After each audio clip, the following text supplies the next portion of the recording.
એક મહત્વપૂર્ણ સમાચાર પર નજર કરીએ તો ધાંગધ્રા અમદાવાદ હાઈવે પર અકસ્માતમાં 4ના મોત નીપજ્યા છે।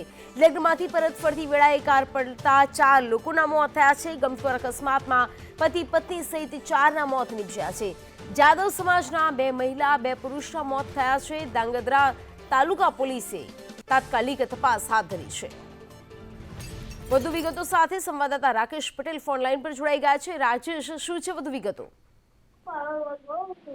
ધ્રાંગધ્રાનો જાદવ પરિવાર અમદાવાદથી મોડી રાત્રે 2:30 વાગ્યાના સુમારે અમદાવાદથી ઇકો કાર લઈ અને ધ્રાંગધ્રા તરફ આવી રહ્યો હતો ત્યારે હરિપર ગામ નજીક બ્રિજ પાસે અચાનક કોઈ કારની ટક્કર લાગતા ઇકો કાર પલટી ખાઈ જવાનું જાણવા મળ્યું છે અને ઘટના સ્થળે જ 2 મહિલા અને 2 પુરુષ સહિત 4 લોકોના મોત થયા છે અને એક યુવકને સારવાર હેઠળ સુરેન્દ્રનગર હોસ્પિટલ ખસેડાયો છે। જી રાજેશ, જોડાઈ સમગ્ર વિગતો આપવા બદલ આપનો આભાર।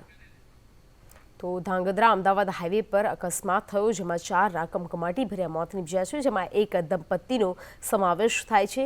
જાદવ સમાજના 2 મહિલા અને 2 પુરુષના મોત નીપજ્યા।